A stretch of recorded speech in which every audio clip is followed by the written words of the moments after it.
ద్వితీయోపదేశకాండము 30వ అధ్యాయము.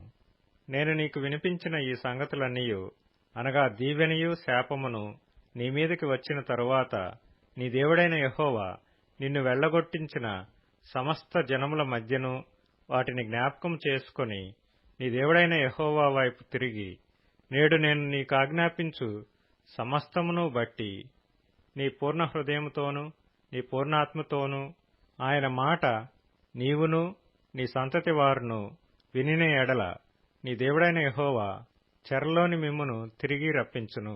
ఆయన మిమ్మును కనికరించి నీ దేవుడైన యెహోవా ఏ ప్రజలలోనికి మిమ్మును చెదరగొట్టినో వారిలో నుండి తాను మిమ్మును సమకూర్చి రప్పించును. మీలోనెవరైనా ఆకాశ దిగంతములకు వెళ్లగొట్టబడినను అక్కడ నుండి నీ దేవుడైన యెహోవా మిమ్మును సమకూర్చి అక్కడ నుండి రప్పించును. నీ పితరులకు స్వాధీనపరిచిన దేశమున నీ దేవుడైన యెహోవా నిన్ను చేర్చును. నీవు దాని స్వాధీనపరుచుకొందువు. ఆయన నీకు మేలు చేసి నీ పితరుల కంటే నిన్ను విస్తరింపజేయును.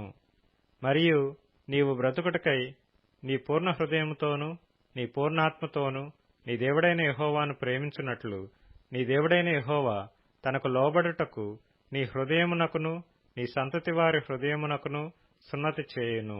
అప్పుడు నిన్ను హింసించిన నీ శత్రువుల మీదికిని నిన్ను ద్వేషించిన వారి మీదికిని నీ దేవుడైన యెహోవా ఆ సమస్త శాపములను తెప్పించును. నీవు తిరిగి వచ్చి యెహోవా మాట విని నేను నేడు నీకాజ్ఞాపించు ఆయన ఆజ్ఞలన్నిటినీ గైకొనుచుందువు.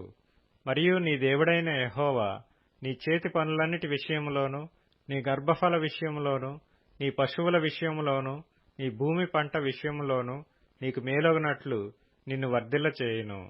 ఈ ధర్మశాస్త్ర గ్రంథమందు వ్రాయబడిన ఆయన ఆజ్ఞలను కట్టడలను నీవు గైకొని నీ దేవుడైన యెహోవా మాట విని నీ పూర్ణ హృదయముతోనూ నీ పూర్ణాత్మతోనూ నీ దేవుడైన యెహోవా వైపు మళ్ళునప్పుడు యెహోవా నీ పితరుల యందు ఆనందించినట్లు నీకు మేలు చేయుటకు నీయందును ఆనందించి నీ వైపు మళ్ళును. నేడు నేను నీకాజ్ఞాపించు ఈ ధర్మమును గ్రహించుట నీకు కఠినమైనది కాదు, దూరమైనది కాదు. మనము దానిని విని గైకొనున్నట్లు ఎవడు ఆకాశమునకు ఎక్కిపోయి మన యొద్దకు దాని తెచ్చును అని నీవనుకొనుటకు అది ఆకాశమందు ఉండునది కాదు.